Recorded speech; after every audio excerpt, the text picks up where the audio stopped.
Finland, Latvia, Estonia എന്നീ രാജ്യങ്ങളിൽ skilled, unskilled മേഖലകളിൽ ധാരാളം തൊഴിലവസരങ്ങളാണ് ഇപ്പോൾ വരുന്നത്. ഇതിൽ ഏറ്റവും കൂടുതൽ റെൻറ്റ് വരുന്നത് നോക്കുകയാണെങ്കിൽ ഫിൻലാൻഡിലാണ്. ആവറേജ് വാടക വരുന്നത് 780 യൂറോയാണ്. അത് കഴിഞ്ഞിട്ട് വരുന്നത് എസ്റ്റോണിയ, അത് കഴിഞ്ഞിട്ട് വരുന്നതാണ് ലാത്വിയ. അടുത്ത് നമുക്ക് ഗ്രോസറീസ് നോക്കാം. അതിലും ചിലവ് കൂടുതൽ വരുന്നത് ഫിൻലാൻഡാണ്. അത് കഴിഞ്ഞിട്ട് വരുന്നത് എസ്റ്റോണിയ, അത് കഴിഞ്ഞിട്ടാണ് ലാത്വിയ. ടാക്സ് നോക്കുകയാണെങ്കിൽ 20% ഫ്ലാറ്റ് ടാക്സാണ് എസ്റ്റോണിയയിൽ വരുന്നത്. എന്നാൽ ഫിൻലാൻഡിൽ 30-35% പ്രോഗ്രസീവ് ടാക്സാണ്. ലാത്വിയ നോക്കുകയാണെങ്കിൽ 23% മാത്രമേ ഉള്ളൂ.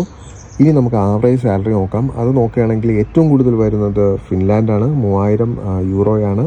എന്നാൽ രണ്ടാമത് വരുന്നത് എസ്റ്റോണിയ, അത് കഴിഞ്ഞ് വരുന്നതാണ് ലാത്വിയ. ഇനി നമുക്ക് വിസ അക്സെപ്റ്റൻസ് റേറ്റ് നോക്കുകയാണെങ്കിൽ ഏറ്റവും ഈസി ആയിട്ട് ഈ 3 രാജ്യങ്ങളിൽ കിട്ടാൻ ചാൻസ് ഉള്ളത് എസ്റ്റോണിയയാണ്. അത് കഴിഞ്ഞിട്ട് നോക്കുകയാണെങ്കിൽ ഫിൻലാൻഡാണ്, അത് കഴിഞ്ഞിട്ട് ലാത്വിയയാണെന്ന് നമുക്ക് മനസ്സിലാക്കാം. ഇനി സേവിങ്സിൻ്റെ കാര്യം പറയുകയാണെങ്കിൽ ഫിൻലാൻഡാണ് ഏറ്റവും മുന്നിൽ നിൽക്കുന്നത്. 1500 യൂറോ മന്ത്ലി സേവ് ചെയ്യാൻ സാധിക്കും. ഇനി രണ്ടാമത് നോക്കുകയാണെങ്കിൽ ലാത്വിയയിൽ ഏകദേശം 600 യൂറോ ആവറേജ് സേവ് ചെയ്യാൻ സാധിക്കും. അതുപോലെ അത് കഴിഞ്ഞിട്ട് വരുന്നതാണ് എസ്റ്റോണിയ. ഇതുപോലെയുള്ള യൂസ്ഫുൾ വീഡിയോസ് നമ്മുടെ ചാനലിൽ അവൈലബിൾ ആണ്. അപ്പോൾ പുതിയ വീഡിയോയിൽ ഉടനെ കാണാം. Thanks for watching. Good bye.